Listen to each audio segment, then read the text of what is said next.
Hello friends, मैं अंबिका कुमारी स्वागत करती हूँ आपके अपने चैनल पे।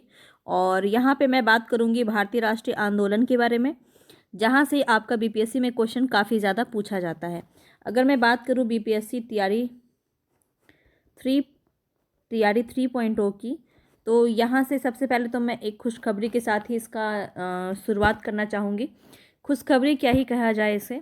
बहुत सारे लोगों को ट्रबल होगा, बहुत सारे लोग परेशान हुए, इतनी सारी चीज़ें हुई, लेकिन फिर भी अगर देखा जाए तो परीक्षा अगर का परिणाम आ जाता तो ये और भी ज़्यादा बदतर हो जाता हालत। तो इसीलिए इसको रद्द करने की जो है निर्णय ले ली गई है बीपीएससी द्वारा। तो आयोग द्वारा निर्णय ले लिया गया है और फाइनली जो है टीआरई 3 का 6 to 8 और 1 to 5 का जो एग्ज़ाम हुआ था वो रद्द हो चुका है। ठीक है, इसकी मैं प्रेस विज्ञप्ति जो आई है वो मैं आपको टेलीग्राम पे शेयर कर दूंगी, वो आप जाके वहाँ से देख सकते हैं। तो ये था आज का खबर। और आज हम बात करें तो यहाँ पे क्या क्या चीज़ें हमने कवर कर ली हैं, मैं आपको एनसीईआरटी बेस्ड सभी जो है डिटेल में थोड़ा लेके चल रही हूँ, जिससे हमारा किसी भी तरह का जो है यहाँ पे क्वेश्चंस रुके नहीं। ठीक है, तो क्वेश्चंस आपने देखा होगा कि जो इस बार का पैटर्न रहा है, बहुत ही टफ क्वेश्चन इन्होंने करवाया था इस बार, और थोड़ा डीप में क्वेश्चंस था।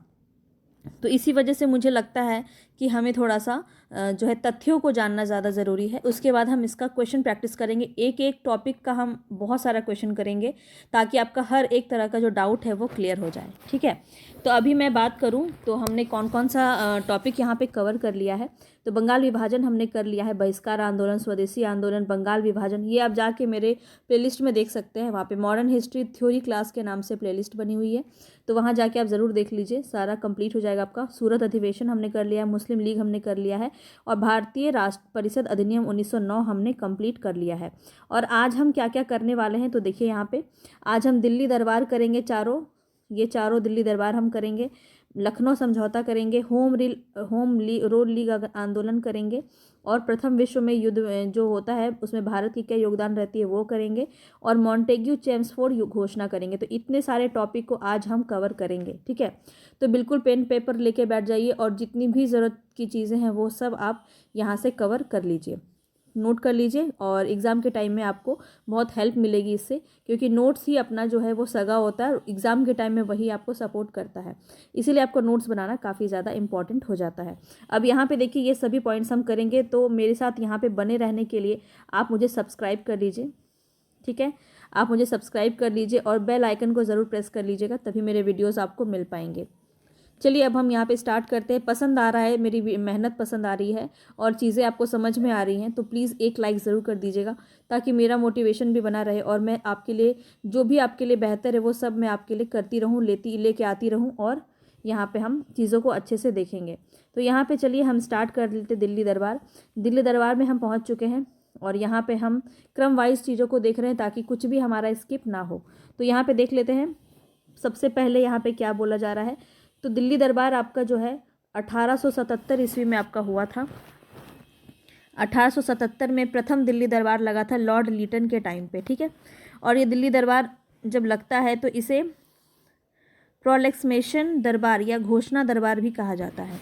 ठीक है, और ये उस समय लगा था जब बहुत ज़्यादा सूखा और अकाल की स्थिति थी भारत में, और उस समय पे जो लीटन है ये बहुत ही क्रूर शासक था उस समय का, और ये जो है दिल्ली दरबार लगाता है, और महारानी विक्टोरिया को भारत की साम्राज्ञी घोषित करता है। ये क्वेश्चन आपसे पूछा जा सकता है कि भारत की साम्राज्ञी घोषित किसने किया विक्टोरिया को, तो लीटन ने किया था।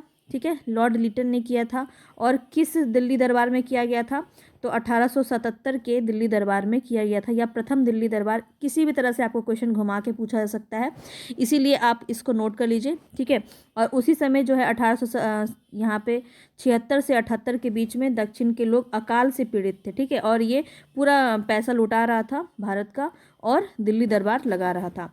तो महारानी विक्टोरिया को इसने केसरे हिंद की उपाधि दी थी। किसने दी थी? लॉर्ड लीटन ने। इतनी बात आपको क्लियर होगी। ठीक है, इसमें कुछ बातें मैं आपको और बता देती हूँ। यहाँ ये दिल्ली दरबार से रुष्ट होकर के ना भारत के जो पत्रकार थे उन्होंने बहुत कुछ लिखा था अपने अपने पत्रिका में, तो इससे क्या होता है कि वर्नाकुलर प्रेस एक्ट आ जाता है। जब हम आगे पढ़ेंगे ना तो ये सब कहानी आपको वैसे समझ में आएगा, मैं अभी आपको इसीलिए बता दे रही हूँ जिससे आप उस समय जब हम पढ़ें तो आप रिलेट कर पाएँ उस चीज़ को। ठीक है, तो वर्नाकुलर प्रेस एक्ट आ जाता है किसके लिए, तो इसी के विरोध में आता है 1878 में, 1 साल के बाद ही, ठीक है। दिल्ली दरबार 77 में लगता है और 78 में आपका वर्नाकुलर प्रेस एक्ट आ जाता है, जिसके दौरान आपकी तीन पत्रिका काफ़ी इंपॉर्टेंट होती है, ठीक है। वो सब हम आगे देखेंगे। यहाँ पे देखिए सोम प्रकाश काफ़ी इंपॉर्टेंट पत्रिका है, सोम प्रकाश, ठीक है। सोम प्रकाश की हम बात करें तो ये जो है प्रतिबंधित होने वाली वर्नाकुलर प्रेस एक्ट में प्रतिबंधित होने वाली पहली पत्रिका थी, जो कि किसकी थी, ईश्वरचंद्र विद्यासागर की थी। तो ये सब खैर हम अभी बात नहीं करेंगे, नहीं तो आपका रिदम टूट जाएगा। तो यहाँ पे हम दिल्ली दरबार देख लिए। दिल्ली दरबार में क्या हुआ, तो लॉर्ड लीटन के द्वारा ये दिल्ली दरबार लगाया गया था। महारानी विक्टोरिया यहाँ आई थी और भारत की साम्राज्ञी घोषित इनको किया गया था। उस समय आपका अकाल पड़ रहा था। ये 2-4 पॉइंट है यहाँ से आपको, जिसको आपको कलेक्ट करना है। सारे आपको जो तथ्य हैं उसको कलेक्ट करना है और बार बार रिवीजन करना है, यही आपका क्रम होना चाहिए अभी के टाइम पे। चलिए, दूसरा दिल्ली दरबार आपका कब आता है, तो द्वितीय दिल्ली दरबार आपका 1903 में आता है, लॉर्ड लीटन के द्वारा ही आयोजित किया जाता है। तो ठीक है, 1903 में आता है। यह दरबार एडवर्ड सप्तम या महारानी अलेक्जेंड्रा को भारत के सम्राट साम्राज्ञी घोषित करने हेतु लगा था। हालांकि एडम सप्तम इस आयोजन में स्वयं न आकर अपने भाई ड्यूक ऑफ कनाट को भेजा था। तो देखिए, आपसे एक्सेप्शन में कभी क्वेश्चन काफ़ी ज़्यादा डीप में पूछ लिया जाता है, तो इस पॉइंट्स को आप ध्यान में रखेंगे। हालांकि उतना ज़्यादा इंपॉर्टेंट यहाँ से आपका नहीं पूछा जाता है। चलिए हम आगे देख लेते हैं। इसके बाद हमारा तृतीय दिल्ली दरबार, ये इंपॉर्टेंट है आपका। तीसरा दिल्ली दरबार 1911 में लगता है, तृतीय दिल्ली दरबार, और लॉर्ड हार्डिंग के समय में आता है ये, ठीक है। लॉर्ड हार्डिंग के द्वारा आयोजित किया जाता है। जॉर्ज पंचम और उनकी महारानी जो है इसमें भाग लेती हैं। और जॉर्ज पंचम ब्रिटिश शासनकाल में भारत आने वाले एकमात्र ब्रिटिश सम्राट थे, ये बात भी ध्यान रखेंगे। तो क्वेश्चन यहाँ से भी आपका पूछा सकता है, ब्रिटिश शासनकाल में भारत आने वाले एकमात्र ब्रिटिश सम्राट कौन थे, या ब्रिटिश सम्राट कौन थे। और वहाँ 2-4 आपको दे देगा ऐसा ऐसा नाम, जहाँ से आपको लगेगा कि ये भी आ सकता है, ये भी आ सकता है, लेकिन आपको ध्यान रखना है कि ब्रिटिश सम्राट कौन, सिर्फ जॉर्ज पंचम ही आए थे, ठीक है।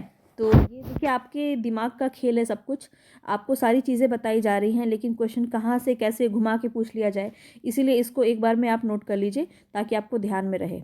इसी दरबार में 2 मुख्य घोषणा हुई। प्रथम, बंगाल के विभाजन को रद्द कर दिया गया, और द्वितीय, राजधानी दिल्ली कलकत्ता से दिल्ली लाने की घोषणा की गई। तो 2 इम्पॉर्टेंट, काफ़ी इंपॉर्टेंट रहा। देखिए, जब हम बंगाल विभाजन पढ़ रहे थे तभी हमने ये चीज़ को भी देखा था कि दिल्ली दरबार के दौरान बंगाल विभाजन को रद्द कर दिया गया था। और द्वितीय, एक और क्या घोषणा हुआ था, तो राजधानी जो कलकत्ता थी वहाँ से दिल्ली में उसको ट्रांसफ़र कर दिया गया था। तो ये 2 काम आपका दिल्ली दरबार में होता है। इसके अंदर आपकी 2 मुख्य घोषणा होती है, इसी के लिए दिल्ली दरबार लगाया जाता है। क्योंकि बंगाल विभाजन के दौरान काफ़ी ज़्यादा मात्रा में आपको स्वदेशी आंदोलन देखने को मिला, और बहुत ज़्यादा जो है वहाँ पे विद्रोही और आंदोलनकारी आपको देखने को मिले, ज़्यादा से ज़्यादा उभर गए थे। तो इसीलिए क्या होता है कि बंगाल के विभाजन को रद्द कर दिया जाता है 1911 में, ध्यान रखेंगे। ये फैक्ट्स आपको ध्यान में रखना है, ठीक है। चलिए आगे बढ़ते हैं। नेक्स्ट है यहाँ पे चौथा दिल्ली दरबार 1921 में। 1921 में लॉर्ड रीडिंग द्वारा प्रिंस ऑफ वेल्स के भारत आगमन के सम्मान में आयोजित किया गया था। इस दिन पूरे भारत में हड़ताल का आयोजन किया गया। तो पूरे भारत में हड़ताल हुआ था लॉर्ड रीडिंग के टाइम पे 1921 में प्रिंस ऑफ वेल्स के भारत आगमन के सम्मान में यह आयोजन रखी गई थी। दक्षिण अफ्रीका में 21 वर्ष रहने के पश्चात, ये तो गांधी जी के बारे में यहाँ पे बताया जा रहा है कि 1915 में भारत वापस लौट आए थे, और उनकी वापसी के समय क्या हो रहा था, प्रथम विश्व युद्ध हो रहा था। तो ये भी पूछा जा सकता है कि गांधी जी जब भारत वापस आ रहे थे, भारत की वापसी के दौरान कौन सा युद्ध चल रहा था, तो प्रथम विश्व युद्ध चल रहा था। ये बात भी आपको ध्यान रखना है। उन्होंने अभी भारतीय राजनीतिक कार्यों में सक्रिय रूप से भाग नहीं लिया था। गोपाल कृष्ण गोखले जी को अपना उन्होंने राजनीतिक गुरु बनाया था। ये भी ध्यान रखेंगे कि गोपाल कृष्ण गोखले जो हैं ये राजनीतिक गुरु हैं किसके, महात्मा गांधी के। और उन्होंने मना किया था कि 1 साल जो है आप जो है यहाँ पे कोई भी कान खुले रखना है और मुंह को बंद रखना है, ऐसा उन्होंने बताया था। और इसके बाद जो है 16-17 में भारत यात्रा, तत्पश्चात इन्होंने 16-17 में भारत यात्रा को प्रारंभ किया था। देख रहे थे कि यहाँ पे किस जगह कैसी समस्याएं देखने को मिल रही है, क्या राजनीतिक और क्या आर्थिक और क्या सामाजिक परिप्रेक्ष्य यहाँ पे भारत में चल रहा है। तो अब हम बढ़ते हैं इस लखनऊ समझौता की तरफ। लखनऊ समझौता में दो सबसे बड़ी चीज़ हुई थी। पहला कि आपका यहाँ पे गरम दल और नरम दल के नेता का जो है यहाँ पे मिलन हो जाता है, ठीक है, उग्रवादी और उदारवादी का पुनर्मिलन होता है। और दूसरा एक था कांग्रेस और मुस्लिम लीग के बीच में समझौता होता है। तो ये दोनों की वजह से ना काफ़ी ज़्यादा इंपॉर्टेंट पॉइंट्स है ये लखनऊ अधिवेशन, ध्यान रखेंगे। और लखनऊ अधिवेशन का अध्यक्षता किसने किया था? तो अंबिका चरण मजूमदार ने किया था। अब कैसे याद रखोगे आप? तो ऐसे याद रख लेना कि अंबिका जो भवानी है, हमारी अंबिका माँ, वो जो है कांग्रेस का अधिवेशन में उन्होंने ही अध्यक्षता रखी। अब माँ अम्बे अध्यक्षता करेंगी तो मिलन तो होना ही था। तो कांग्रेस और मुस्लिम लीग के बीच में भी मिलन हो गया और उग्रवादी और उदारवादी कांग्रेस के बीच में भी मिलन हो गया। चाहे जैसे याद रख लो, बस आपको याद रखने से ज़्यादा यहाँ पे क्वेश्चन देखिए पूछा जाता है, इसीलिए मैं आपको ये रिलेट करने की कोशिश कर रही हूँ। अब देखिए 1907 के सूरत अधिवेशन में क्या हुआ था? निष्कासित उग्रपंथियों को कांग्रेस में पुनः प्रवेश मिल गया था। तो कांग्रेस और मुस्लिम लीग के बीच मध्य समझौता हुआ। 1907 में ये अलग हो गए थे, है ना। तो देखिए यहाँ पे क्या क्या चीज़ें हुई थी, यहाँ पे हम ध्यान से देखेंगे। उग्रवादी और उदारवादी का पुनर्मिलन 1916 में हुआ लखनऊ के अधिवेशन में। पहले तो यही पॉइंट आप नोट कर लीजिए। इसके बाद उग्रवादी एवं उदारवादी के पुनर्मिलन की प्रक्रिया में एनी बेसेंट और तिलक ने महत्वपूर्ण भूमिका निभाई थी। तो यहाँ पे देखिए इन दोनों को आपको ध्यान रखना है। होम रूल लीग आंदोलन इन्होंने किया था, ठीक है, 1916 में ही किया था। इसके बाद हम होम रूल आंदोलन ही पढ़ने वाले हैं। तो दोनों ने किया था, किसने कहाँ से किया था, ये क्वेश्चन काफ़ी ज़्यादा प्रसिद्ध है और पूछा जाता है। पिछली बार भी पूछा गया था। एनी बेसेंट से आपका क्वेश्चन बना था और तिलक से भी आपका क्वेश्चन बना था। तो इस बार भी आप इसको ध्यान में रखिए, क्वेश्चन कहीं से भी घुमा के पूछा जा सकता है। तो आपको मेन बात है कहानी पता होनी चाहिए कि क्या कहानी कब क्या रची गई, किस तरह की चीज़ें हुई। तो उदारवादी और ये दोनों की प्रक्रिया में किसने मध्यस्थता की थी? तो एनी बेसेंट और तिलक ने। गोपाल कृष्ण गोखले तथा फिरोज शाह मेहता दोनों ही गर्मपंथियों के कट्टर विरोधी थे। इनकी मृत्यु 1915 के बाद ही कांग्रेस के गर्मपंथियों का प्रवेश संभव हो पाया। यहाँ पे क्या कहा जा रहा है कि गोपाल कृष्ण गोखले जो है इनकी मृत्यु 1915 में हो जाती है, जब आपके यहाँ पे महात्मा गांधी जी आते हैं। उसके बाद ही आप समझिए, याद रखिएगा, ये इनके गुरु थे और यहाँ पे जब वो आते हैं उसके बाद इनकी मृत्यु हो जाती है। तो उनकी मृत्यु जब हो जाती है ना, उसके बाद ही गर्मपंथियों को यहाँ प्रवेश मिलना संभव हो पाया था। तो देखिए ये आपके ना एनसीईआरटी का फैक्ट्स यहाँ पे आपको दिया गया है। तो आप इसको भी ध्यान रखिएगा कि ऐसा कौन था जिसके होते गर्मपंथियों का कांग्रेस में प्रवेश संभव नहीं था। ऐसे आपका घुमा के क्वेश्चन पूछा जा सकता है। तो गोपाल कृष्ण गोखले और फिरोज शाह मेहता, ये दो आपको ध्यान में रखना है, ठीक है। चलिए आगे बढ़ जाते हैं। समझ में आ रहा है तो प्लीज़ वीडियो को लाइक कीजिएगा, ताकि मुझे पता चलता रहे कि ये जो मैं आपके लिए लेके आती हूँ ये आपको समझ में भी आता है या नहीं। तो आपकी फीडबैक की काफ़ी ज़्यादा ज़रूरत है, तो इसको बताते चलिएगा और चैनल को सब्सक्राइब करके वीडियो को सपोर्ट कीजिए, चैनल को सपोर्ट कीजिए।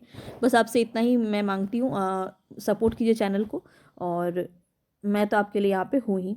कांग्रेस ने पहली बार मुसलमानों के लिए पृथक निर्वाचन मंडल की मांग औपचारिक रूप से स्वीकार कर ली, जो कालांतर में कांग्रेस की भयंकर भूल सिद्ध हुई।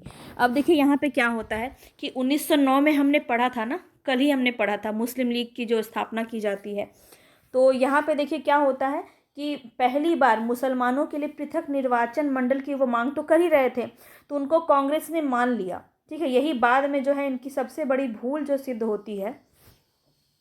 तो कहानी आपको समझते हुए चलना है। यहाँ पे 1916 में औपचारिक रूप से मुसलमानों के लिए पृथक निर्वाचन मंडल की मांग को स्वीकार कर लिया गया, जिसके ये आपका 1916 में हुआ, ध्यान रखेंगे, ठीक है। आगे चलकर यह प्रावधान द्विराष्ट्र सिद्धांत की अवधारणा का अंकुर सिद्ध हुआ।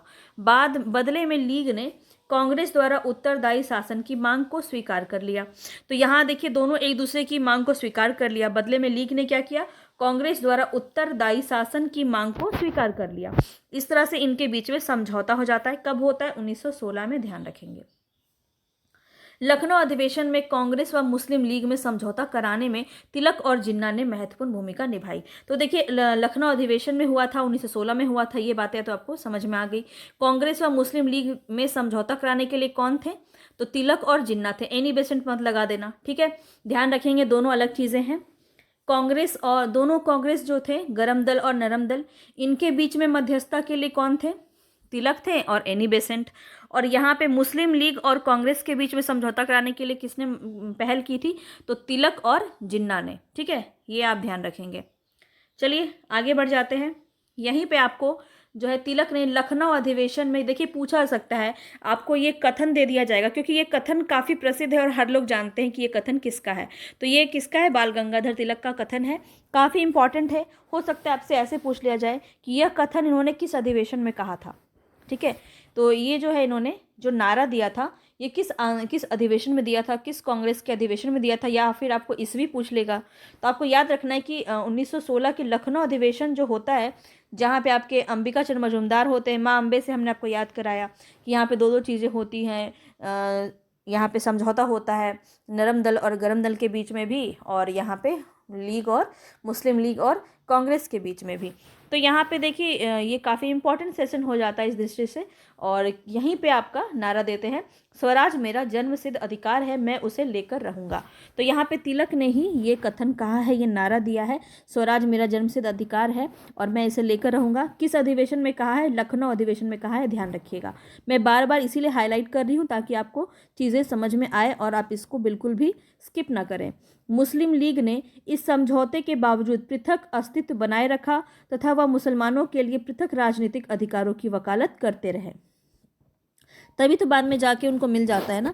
तो मुस्लिम लीग ने क्या किया कि समझौता हो चुका था, उसके बावजूद भी वो अपना एक अलग अपना एक अस्तित्व बनाए रखा उन्होंने, और पृथक राजनीतिक अधिकारों की वकालत करते रहे शुरू से ही। और 1922 तक दोनों इस समझौते के अनुरूप मिलकर कार्य करते रहे। 1922 तक ध्यान रखेंगे, ये लखनऊ समझौता केवल एक अस्थायी समझौता साबित हुआ क्योंकि बाद में फिर भंग हो जाता है। तो अभी ध्यान से समझते चलिए, कहानी की तरह आराम से समझेंगे ताकि चीज़ें आपको अच्छे से समझ में आए। तो देखिए यहाँ पे असहयोग आंदोलन के साथ ही यह समझौता भी भंग हो जाता है। अब आपको पता है कि 1922 तक आपका असहयोग आंदोलन चलता है, तो 22 तक ही आपका जो है ये समझौता भी चलता है, ठीक है। और लीग ने पुनः अपना रास्ता जो है, पुराना रास्ता इन्होंने पकड़ लिया और मुस्लिम और कांग्रेस व मुस्लिम लीग एक दूसरे के प्रतिद्वंदी हो गए, ठीक है। तो इतनी बात आपको समझ में आई। 1922 तक ये लोगों ने अच्छे से मिलकर काम किया, फिर बाद में जो है लखनऊ समझौता एक अस्थायी समझौता साबित हुआ। ये सभी आपको कहानी की तरह आपको मैं बता रही हूँ इसीलिए, ताकि किसी भी तरह घुमा के क्वेश्चन पूछा जाए तो आप उसका आंसर कर पाएँ। मदन मोहन मालवीय ने कांग्रेस व लीग के मध्य होने वाले इस समझौते का विरोध किया था। अब देखिए अगर पूछा जाए कि 1916 में जो समझौता किया गया, इसका विरोध किसने किया, तो इसका विरोध किसने किया था? मदन मोहन मालवीय ने, ठीक है। इतनी बात आपको ध्यान रखनी है। कांग्रेस के लखनऊ अधिवेशन में महात्मा गांधी से राजकुमार शुक्ल की मुलाकात हुई, जिन्होंने उन्हें चंपारण के किसान की समस्याओं से अवगत कराया। अब देखिए ये कितना ज़्यादा इंपॉर्टेंट हो जाता है। अब कैसे याद रहेगा? बहुत आसानी से याद रहेगा, मेरी बात को बस आप सुनते रहिए। देखिए आप सभी को पता है कि 1917 में चंपारण हुआ था, उसी के एक साल पहले लखनऊ अधिवेशन हुआ था 1916 में, और वहीं पे पहुंचे थे कौन? राजकुमार शुक्ल महात्मा गांधी से मिलने के लिए, और मुलाकात की उन्होंने, और अपने जो उनकी जो परेशानियां थी, जो चंपारण के जो किसान हैं उसके बारे में उन्होंने बताया, महात्मा गांधी को इन्विटेशन दिया। तो क्वेश्चन आपका कई बार पूछा गया है ये, ठीक है, तो इसको बिल्कुल भी हल्के में मत लीजिएगा। यहाँ पे देखिए कांग्रेस के लखनऊ अधिवेशन में ही राजकुमार शुक्ल मिलते हैं महात्मा गांधी से। देखिए आपका हर बार क्वेश्चन यहाँ से पूछा जाता है कि किसने इनवाइट किया था महात्मा गांधी को, किसने बताया था, कौन लेके आए थे, अलग अलग तरह से क्वेश्चन पूछते हैं, मगर आंसर सबका होता है राजकुमार शुक्ल। इस बार हो सकता है थोड़ा सा घुमा दे, ये पूछ ले या राजकुमार शुक्ल ने किस अधिवेशन में महात्मा गांधी से मुलाकात की थी, तब आपका क्या हो जाएगा? लखनऊ अधिवेशन। ध्यान रखेंगे 1917 में चंपारण हुआ था, उससे एक साल पहले ही 1916 में ये चीज़ें हुई थी, और इन्होंने जो यहाँ पे इनवाइट किया था महात्मा गांधी को। तो देखिए 1916 का लखनऊ अधिवेशन काफ़ी इंपॉर्टेंट रहा। अब हम चलते हैं होम रूल लीग आंदोलन की तरफ, ठीक है। ये काफ़ी इंपॉर्टेंट है, यहाँ से क्वेश्चन आपका हर मतलब दोनों टीआरई में पूछा गया, ठीक है। अब हम यहाँ पे देख लेते हैं यहाँ पे क्या होगा। होम रूल लीग आंदोलन 1916, पहले तो आप ये जान लो 1916 में होम रूल लीग आंदोलन हुआ। तिलक का होम रूल लीग आंदोलन कहाँ हुआ? महाराष्ट्र। और यहाँ पे एनी बेसेंट का होम रूल लीग आंदोलन हुआ Akhil Bharatiya home rule league आंदोलन के नाम से, और ये महाराष्ट्र होम रूल लीग आंदोलन के नाम से, और ये महाराष्ट्र कर्नाटक में हुआ, ये मद्रास तमिलनाडु में हुआ। देखिए आपको क्वेश्चन कहीं से भी पूछा सकता है, तो आपको ध्यान रखना है कि ये मद्रास के अडियार में हुआ था।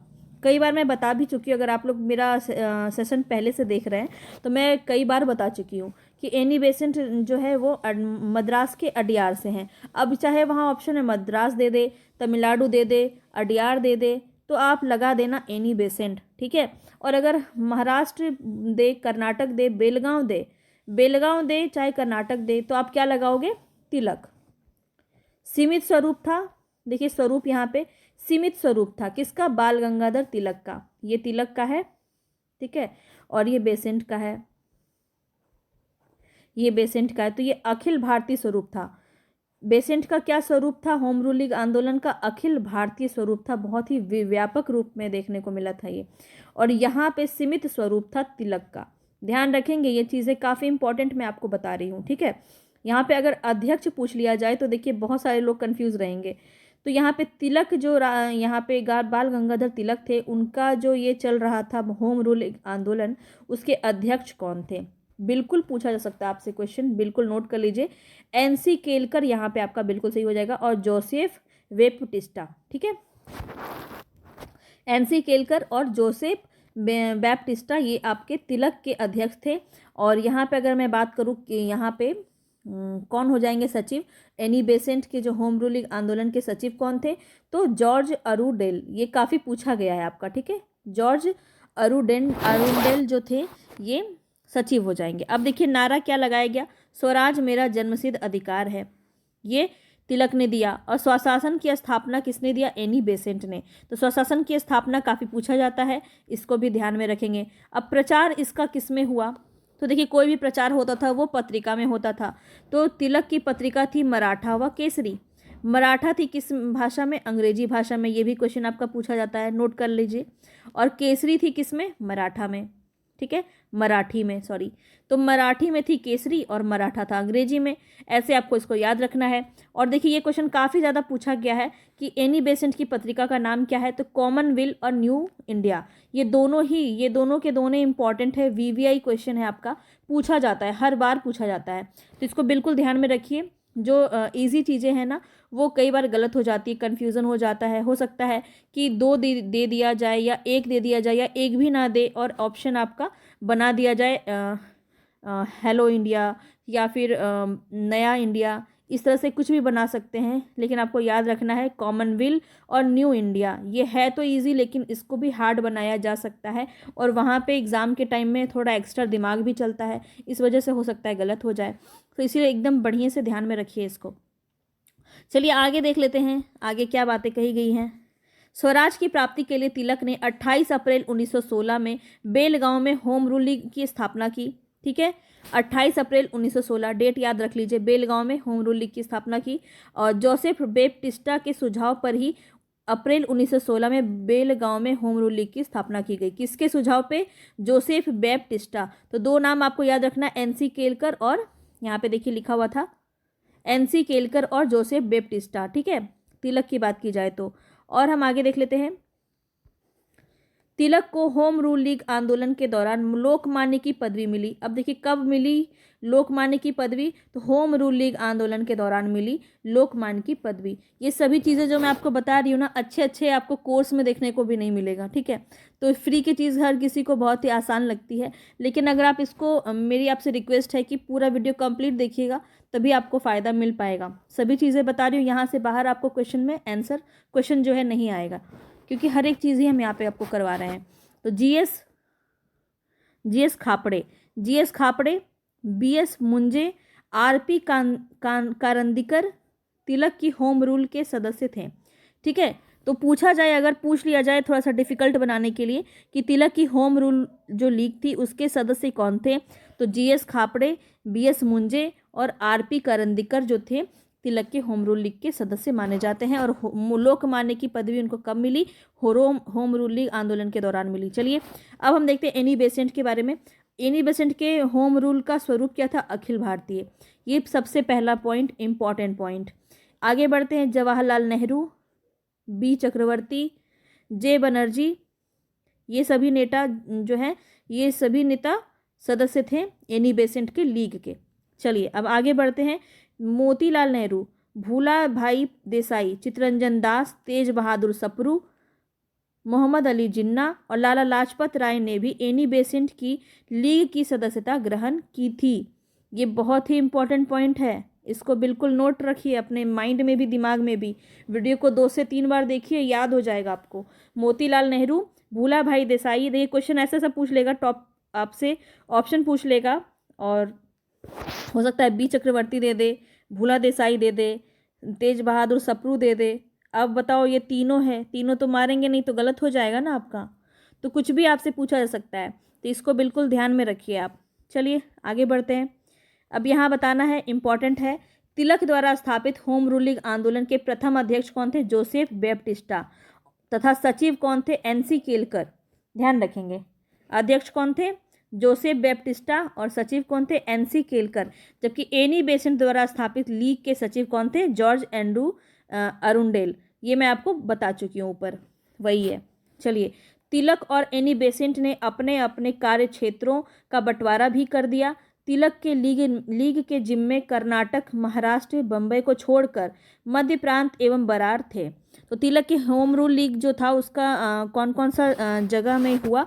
तो कर्नाटक, महाराष्ट्र, बम्बई को छोड़ के, अगर बम्बई ऑप्शन में है तो वही आपका, अगर ऐसे पूछ लिया जाए क्वेश्चन कि यहाँ पे तिलक के होम रूल लीग आंदोलन में जो क्षेत्र है वो पूछ लिया जाए कि कहाँ कहाँ था, तो बम्बई तो आप लोग जम के लगा दीजिएगा, क्योंकि वहीं कर्नाटक, महाराष्ट्र बोल रहा है तो बम्बई तो होगा ही, लेकिन यही सब गलती हो जाता है। तो बम्बई को छोड़कर कर्नाटक, महाराष्ट्र, मध्य प्रांत और बरार यहाँ पे देश के हिस्से यानी एनी बेसेंट की लीग के जिम्मे आए, देश के शेष हिस्से। अब आप सोच लो कि एनी बेसेंट का जो क्षेत्र था वो कितना व्यापक था। सिर्फ इतने ही जगह पे आपका जो है तिलक के होम रूल लीग के जिम्मे था। कौन सा? कर्नाटक, महाराष्ट्र, मध्य प्रांत और बरार, मुंबई को छोड़कर, ठीक है। और देश के जो अन्य शेष हिस्से थे वो एनी बेसेंट की लीग के जिम्मेदारी में थी। आगे बढ़ जाते हैं। बताना है, होम रूल लीग की सर्वाधिक शाखाएं मद्रास में थी, लेकिन यह बम्बई, गुजरात के ग्रामीण क्षेत्रों व उत्तर प्रदेश के कुछ ही हिस्सों में सर्वाधिक सक्रिय थी।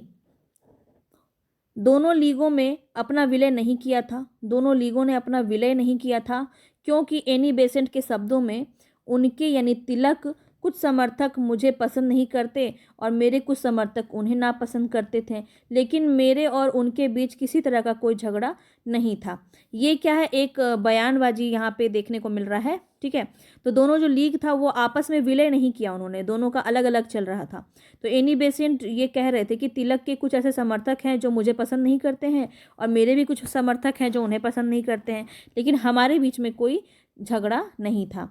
यद्यपि तिलक के होम रूल लीग के प्रभाव क्षेत्र से बाहर के सभी हिस्सों में लीग के प्रभाव को फैलाने की जिम्मेदारी एनी बेसेंट पर थी।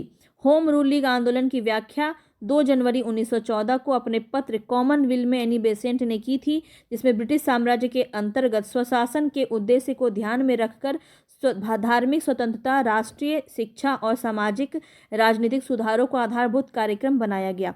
अब देखिए क्वेश्चन यहाँ पे आपसे पूछा जा सकता है कि किस तरह के आधारभूत कार्यक्रम जो है एनी बेसेंट की होम रूलिंग आंदोलन के दौरान थी? तो धार्मिक स्वतंत्रता, ये देखिए आपका ऑप्शन में रह सकता है। राष्ट्रीय शिक्षा, यहीं से एक क्वेश्चन आपका नहीं में पूछ लिया जाएगा, तो बिल्कुल ध्यान में रखिए। सामाजिक राजनीतिक सुधार, ठीक है। ये 4 जो है बातें यहाँ पे आपकी देखने को मिलती है, एक उद्देश्य के रूप में, एक आधारभूत के रूप में कार्यक्रम का हिस्सा बना। आगे देखते हैं, गोपाल कृष्ण गोखले द्वारा स्थापित संस्था सर्वेंट ऑफ इंडिया सोसाइटी किसके द्वारा स्थापित है? गोपाल कृष्ण गोखले के द्वारा। सर्वेंट ऑफ इंडिया सोसाइटी के सदस्य को लीग में प्रवेश की अनुमति नहीं थी, ये बात आपको ध्यान रखनी है, ठीक है। बहुत ही इंपॉर्टेंट पॉइंट है, इसको बिल्कुल ध्यान रखिए कि गोपाल कृष्ण गोखले द्वारा जो स्थापित संस्था थी सर्वेंट्स ऑफ इंडिया सोसाइटी, उसके जो सदस्य थे, सदस्यों को लीग में प्रवेश की अनुमति नहीं थी। हालांकि उन्होंने होम रूल के पक्ष में भाषण दिए और पर्चे छपवाए थे। एनी बेसेंट ने अपने दैनिक पत्र है न्यू इंडिया, ये भी ध्यान रखिए, ठीक है, 14 जुलाई 1914 तथा साप्ताहिक पत्र है कॉमनवेल्थ, ये आपको एनसीईआरटी में ऐसे दिया गया है, ठीक है। तो आपको एनसीईआरटी से यहाँ पे लाइन उठा उठा के मैं बता रही हूँ, तो ये आप ध्यान में रखेंगे। साप्ताहिक पत्र है कॉमनवेल्थ और दैनिक पत्र है न्यू इंडिया, ठीक है। 14 जुलाई 1914 और 2 जनवरी 1914 द्वारा होम रूल लीग आंदोलन का प्रचार किया गया, ये तो मैं आपको बता ही चुकी हूँ। इन्हीं की 2 पत्रिका थी जिससे प्रचार प्रसार हो रहा था इनका। आगे देख लेते हैं।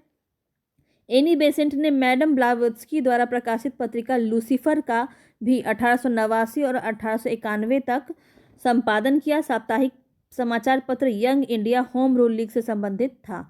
तो देखिए क्वेश्चन आपका पूछा सकता है कि कौन सा पत्रिका होम रूल लीग से संबंधित था या नहीं था, तो ये सब आपको ध्यान रखना है। यंग इंडिया जो है इसी से संबंधित था, और लूसीफर किसका था, मैडम ब्लावेत्स्की का था। और ये कौन है, ये मैडम भी बहुत इंपॉर्टेंट है, ठीक है। मैडम ब्लावेत्स्की बहुत इंपॉर्टेंट है, थियोसॉफिकल सोसाइटी के संस्थापक के रूप में जानी जाती है मैडम ब्लावेत्स्की, ये भी आप नोट कर लीजिए, ठीक है। अब आगे देखते हैं। बाल गंगाधर तिलक के पत्र केसरी जो मराठी में है और मराठा जो अंग्रेजी में है, ठीक है, ने भी अंग्रेजी ने आंदोलन के प्रचार में अग्रणी कार्य किया, इन्होंने भी अपनी पत्रिका में छपाया। भारत का यह आंदोलन प्रथम विश्व युद्ध के दौरान काफ़ी लोकप्रिय रहा। 1916 का लखनऊ अधिवेशन होम रूल लीग के सदस्यों के लिए भी अपनी ताकत दिखाने का अच्छा मौका था। आगे देखते हैं। उनके समर्थकों ने लखनऊ पहुंचने के लिए एक ट्रेन आरक्षित की, जिसे कुछ लोगों ने कांग्रेस स्पेशल का नाम दिया और होम रूल स्पेशल कहा। ये सब देखिए छोटी छोटी चीज़ें हैं, लेकिन पूछा जा सकता है क्वेश्चन। जैसे इस बार पूछ लिया गया था स्वर्ण मंदिर का चाबी किसने किसको दिया। अब ये क्वेश्चन आपका ऐसे तो नहीं पढ़ेंगे आप, लेकिन यहाँ पे देखिए आपको फैक्ट्स के रूप में देखने को मिलेगा। और असहयोग आंदोलन का वो क्वेश्चन था, वो भी हमने आपको कराया। तो यहाँ पे आप देखते चलिए। 1916 ईस्वी में कांग्रेस के लखनऊ अधिवेशन में दोनों होम रूल लोगों की संयुक्त बैठक भी हुई। तो यहाँ पे देखिए लखनऊ अधिवेशन में क्या होता है, दोनों होम रूल लीग होते हैं, दोनों के संयुक्त बैठक भी होती है 1916 में।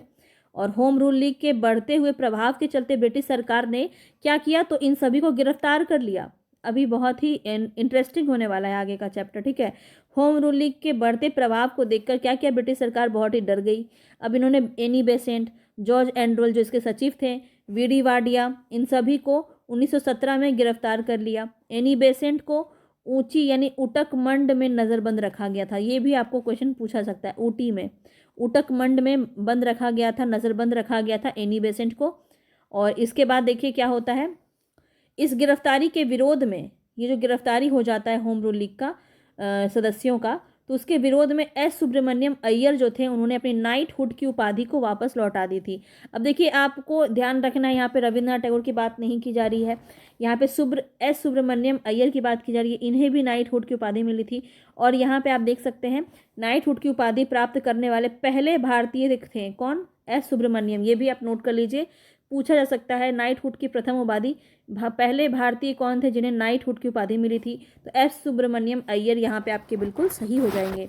सितंबर 1917 में एनी बेसेंट को रिहा कर दिया गया तथा तिलक के सुझाव पर एनी बेसेंट ने 1917 में कांग्रेस के कलकत्ता अधिवेशन में अध्यक्षता की। अब देखिए आपको कैसे याद रखना है, कनेक्ट करके याद रखेंगे, ठीक है। अब देखिए क्या होता है, 1916 में ये तो होम रूल लीग आंदोलन करती हैं, 17 में फिर उसके बाद इनको जेल में डाल दिया जाता है, 17 में ये रिहा हो जाती हैं। उसके बाद 17 में रिहा होते ही क्या करते हैं, अधिवेशन में भाग लेती हैं, ठीक है। तो कांग्रेस की पहली महिला अध्यक्ष बनती हैं कौन, एनी बेसेंट, ठीक है। एनी बेसेंट जो है पहली महिला अध्यक्ष बनती है, और 1917 में आपको याद रहेगा, ठीक है। 16 में इन्होंने होम रूल लीग आंदोलन किया, 17 में अध्यक्ष बन जाती हैं। किसके कहने पे, तो तिलक के कहने पे, यही दोनों का चल रहा था ना, तो ऐसे आप याद रख सकते हैं कि यही दोनों आंदोलन कर रहे थे। फिर तिलक के सुझाव पे एनी बेसेंट जो है अध्यक्षता करती हैं। तो स्वतंत्र व्यक्ति स्वतंत्र देश का निर्माण करता है, ये किसका कथन है, एनी बेसेंट का कथन है, ध्यान रखेंगे, कथन से क्वेश्चन काफ़ी पूछा जाता है। तो स्वतंत्र व्यक्ति स्वतंत्र देश का निर्माण करता है। आगे देखिए, अब यही मैं पॉइंट आपको बोल रही थी उस वक्त। थियोसॉफिकल सोसाइटी की स्थापना 1875 में अमेरिका के सैन फ्रांसिस्को में हुआ है, ठीक है। अगर पूरे डिटेल में बताऊं आपको तो अमेरिका के फ्रांसिस्को में हुआ है।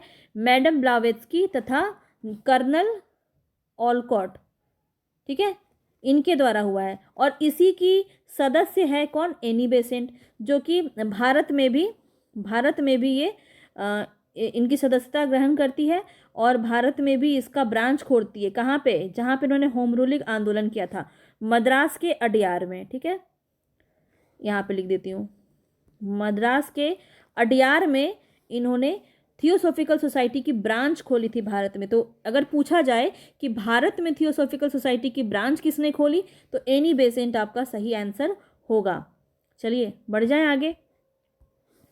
जुलाई 1918 में मॉन्टेग्यू चैम्सफोर्ड सुधारों की घोषणा के बाद एनी बेसेंट सरकार व सुधारों की समर्थक बन गई और तिलक इंडियन अनरेस्ट के लेखक वैलेंटाइन सिरोल पर मानहानि का मुकदमा करने के लिए इंग्लैंड चले गए। तो यहाँ पे आप देख सकते हैं कि इंडियन अनरेस्ट किसका है, वैलेंटाइन सिरोल का है। तो ये भी आप ध्यान रखिए, इंडियन अनरेस्ट जो है ये पुस्तक किसकी है, वैलेंटाइन सिरोल की है। वही वैलेंटाइन सिरोल जिसने तिलक को क्या कहा था, अशांति का दूत कहा था, जनक, अशांति का जनक। देखिए यहाँ लिखा भी है, सिरोल ने तिलक को अशांति का जनक कहा था। होम रूल आंदोलन नेतृत्व विहीन हो गया, ठीक है, धीरे धीरे, क्योंकि इनको क्या हुआ था, जेल में बंद कर दिया गया था। चलिए अब आगे बढ़ जाते हैं। मज़ा आ रहा है कि नहीं, मुझे एक बार कमेंट बॉक्स में लिख के दीजिए मज़ा आ रहा है कि नहीं आ रहा है, और पसंद आ रहा है तो ज़रूर लाइक कीजिएगा और कमेंट भी कीजिएगा क्या चीज़ें अच्छी लगी और कैसे इसको बेहतर बनाया जा सकता है। देखिए 1918 ईस्वी में दोनों होम रूल को मिलाया गया, 1918 में, ध्यान रखेंगे। और all India home rule league ने 1920 में अपना नाम परिवर्तन करके क्या रख दिया, स्वराज सभा नाम रख दिया। मोस्ट इंपॉर्टेंट है, कई बार पूछा गया यहाँ से क्वेश्चन आपका। 1918 में दोनों होम रूल लीग को मिला दिया गया और all India home rule league ये बन जाता है 1918 में। और 1920 में क्या होता है, 1920 में इसका नाम बदल के क्या हो जाता है, स्वराज सभा रख दिया जाता है, ठीक है। आगे हम पढ़ेंगे और डिटेल में, कोई दिक्कत वाली बात नहीं। जितनी बातें आपको एनसीईआरटी में कही गई है, चैप्टर वाइज होता है ना सब चीज़ें, तो वैसे हम देख रहे हैं। तो अगस्त 1917 में मॉन्टेग्यू घोषणा पत्र, जिसके उत्तरदायी सरकार का वादा किया गया कि 1919 में मॉन्टेग्यू चैम्सफोर्ड सुधार काफ़ी हद तक होम रूल लीग आंदोलन का परिणाम थे। तो ये किसका होम रूल लीग का परिणाम माना जाता है, कौन, मॉन्टेग्यू चैम्सफोर्ड सुधार, जो कि 1919 में आया। इसको भी देखेंगे अभी। चलिए और कुछ देख लेते हैं। महात्मा गांधी के बारे में तो पता ही है कि महात्मा गांधी 1919 से 1948 भारतीय आधुनिक इतिहास में एक महानतम नेता के रूप में महात्मा गांधी का प्रादुर्भाव हुआ, जिस काल को हम क्या कहते हैं, गांधी युग कहते हैं। बहुत जल्द आपको गांधी युग भी करवाऊंगी, ठीक है। महात्मा गांधी के बारे में यहाँ पे बताया जा रहा है कि संक्षिप्त में यहाँ दिया है, बाद में हम महात्मा गांधी युग में बात भी करेंगे। यहाँ पे संक्षिप्त रूप में बताया गया है। चलिए यहाँ प्रथम विश्व युद्ध में भारत देख लेते हैं। यहाँ से आपको बहुत ज़्यादा तो नहीं, थोड़ा बहुत इसको देख लीजिए। इसके बाद हम देखिए, ये थोड़ा सा है जो इम्पोर्टेंट है, देखिए यहाँ पे वो हम बताएंगे। उसके बाद मॉन्टेग्यू चैम्सफोर्ड करेंगे। बस यही करके हम आज का चैप्टर ख़त्म करेंगे। कल से बहुत इंपॉर्टेंट है रॉलेट एक्ट, हम करेंगे, और आज हम फिलहाल इतना ही करेंगे। बहुत ज़्यादा फिर आपके दिमाग में भर जाएगा, सब भूल जाओगे आप, इसीलिए ज़्यादा पैनिक नहीं करना है, आराम से पढ़ेंगे। तो देखिए शुरुआत कब हुआ, 28 जुलाई 1914 में, और द्वितीय विश्व युद्ध 1 सितंबर 1939 में। प्रथम विश्व युद्ध कब हुआ, 28 जुलाई 1914, और 1939 में द्वितीय विश्व युद्ध हुआ। समाप्त कब हुआ, 1918, यानी कि ये 14 से 18 तक विश्व युद्ध, प्रथम विश्व युद्ध चला था, और 39 से 45 ये चला था द्वितीय विश्व युद्ध। बस आपको छोटा छोटा चीज़ देखना है। कारण क्या था, तो ऑस्ट्रिया के राजकुमार फ्रांसिस फर्डिनेंड की हत्या, और द्वितीय विश्व युद्ध का क्या कारण था, हिटलर द्वारा पोलैंड पर हमला कर लिया गया था। अवधि क्या रहा, तो प्रथम विश्व युद्ध का अवधि था 4 साल 4 महीना 18 दिन, और 6 साल था द्वितीय विश्व युद्ध का समय। कौन सा देश शामिल, कितने देश शामिल थे, 37 देश शामिल थे पहली बार में, और दूसरे विश्व युद्ध में 70 देश शामिल थे, ठीक है। तो पराजित देश बताना है यहाँ पे। पराजित कौन सा देश हुआ था प्रथम विश्व युद्ध में, Germany, Italy, Japan, Austria, Hungary, ये सब पराजित हो गया था। और द्वितीय विश्व युद्ध में कौन पराजित हुआ, तो जर्मनी फिर से पराजित हुआ, इटली और जापान। विजेता देश बताना है, तो विजेता देश कौन हुए, इंग्लैंड, फ्रांस, रूस, जापान और अमेरिका। और सेकेंड वाले में, दूसरे विश्व युद्ध में, इंग्लैंड, फ्रांस, रूस और अमेरिका। बस इतना ही देखना है। अब आगे हम यहाँ पे फिर आगे आ जाते हैं अपने कांग्रेस के नेताओं की तरफ। तो यहाँ पे देखिए क्या दिया गया है। भारतीय राष्ट्रीय आंदोलन के बड़े नेताओं द्वारा इस युद्ध में ब्रिटेन को समर्थन दिया गया। नेताओं को आशा थी कि युद्ध में ब्रिटेन का अगर हम सहयोग करेंगे तो भारत को स्वतंत्र कर देगा वो। तो अंग्रेज तो टेढ़ी खीर था, वो तो मानने वाला था नहीं। तो अंग्रेज क्या किया, सिर्फ इनाम उनाम दे के, उपाधि दे करके खुश कर दिया। बस इतने में ही इन्होंने पल्ला झाड़ लिया अपना।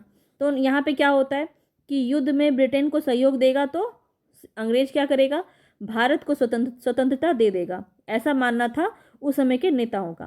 तो या फिर इनाम के रूप में स्वशासन का अधिकार ही दे दे कि हम अपने इलाकों में स्वशासन कर सके। तो ये थी इनकी मंशा। तिलक और गांधी जी ने युद्ध के दौरान सरकार की सहायता के लिए धन, सेना में सैनिकों की भर्ती के लिए गांव का दौरा किया।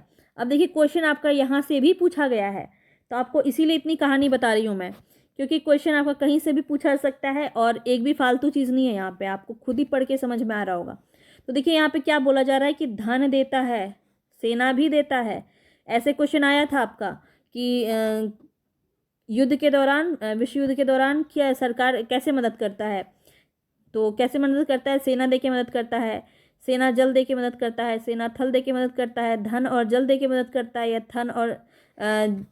धन और सेना दे के मदद करता है। इस तरह से भी क्वेश्चन आपका पूछा गया है, तो इसीलिए इसको इग्नोर नहीं करेंगे। चलिए अब देखिए यहाँ पे बताया जा रहा है गांधी जी को सेना में भर्ती करने वाला सर्जेंट कहा था, ठीक है, कहा जाने लगा इसी विश्व युद्ध के दौरान। तो कब हुआ, विश्व युद्ध के दौरान ही सेना में भर्ती करने वाला सर्जेंट कहा जाने लगा गांधी जी को। और ब्रिटिश सरकार ने गांधी जी को केसरे हिंद की उपाधि दी, यही विश्व युद्ध के दौरान।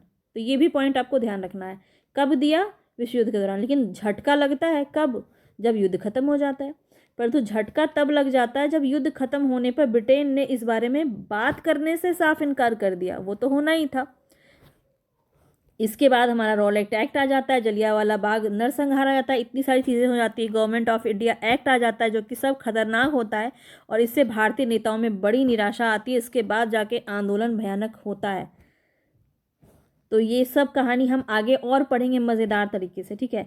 तो आज अब हम नेक्स्ट हमारा अंतिम टॉपिक आज का देख लेते हैं, मॉन्टेग्यू चेम्सफोर्ड घोषणा क्या था ये, इसके बारे में हम जान लेते हैं, ठीक है। तो 1917 ईस्वी में कांग्रेस व लोग द्वारा भारत में सत्याग्रह प्रारंभ करने की घोषणा की गई। 1917 ईस्वी में कांग्रेस व लीग द्वारा भारत में सत्याग्रह प्रारंभ करने की घोषणा की गई। अतः भारतीयों को संतुष्ट करने के उद्देश्य से, ठीक है, मॉन्टेग्यू ने 20 अगस्त 1917 को हाउस ऑफ कॉमन्स में भारत में उत्तरदायी शासन की स्थापना करने की घोषणा की। मॉन्टेग्यू चेम्सफोर्ड रिपोर्ट के आधार पे सरकार ने भारत सरकार अधिनियम 1919 पारित किया। तो देखिए भारत सरकार 1919 को ही क्या कहते हैं, मॉन्टेग्यू चेम्सफोर्ड रिपोर्ट कहते हैं। पहले तो ये पॉइंट आप नोट कर लीजिए, 1917 ध्यान रखेंगे। भारत सरकार 1919। अब ये क्या था, तो पहली बार प्रांतों में द्वैध शासन लगा था आपका 1919 में, और यहाँ से हट जाता है और केंद्र में लग जाता है कब, 1935 में। तो द्वैध शासन प्रणाली क्या होती है, पहले तो यही जान लो। तो क्या होती है, जैसे कि मान लो ये एक स्कूल है और स्कूल में एक विभाग है जो सिर्फ एडमिशन वगैरह देखेगा, और एक विभाग जो बांट दिया दो जगह, जो एडमिशन है वाला है वो शिक्षक भर्ती पे ध्यान नहीं दे सकता है, और शिक्षक भर्ती वाला जो है वो एडमिशन पे ध्यान नहीं दे सकता है। तो इस तरह से दो रूल यहाँ पे लागू किए गए, ये पहला वाला दूसरे में कोई हस्तक्षेप नहीं कर सकता है। तो ये था आपका द्वैध शासन प्रणाली। तो इसके अंतर्गत प्रांतीय विधायी परिषदों का आकार बढ़ा दिया गया, और ये तथा निश्चित किया गया कि उनके अधिकांश सदस्य चुनाव जीत कर आएंगे, ठीक है। और प्रांतों में ध्यान रखना केंद्र भी दे देगा आपको, केंद्र में कब आता है, 1935 के अधिनियम में आता है, ठीक है। और 1919 में प्रांत में आता है, प्रांत मतलब राज्य समझ लीजिए आप, ठीक है।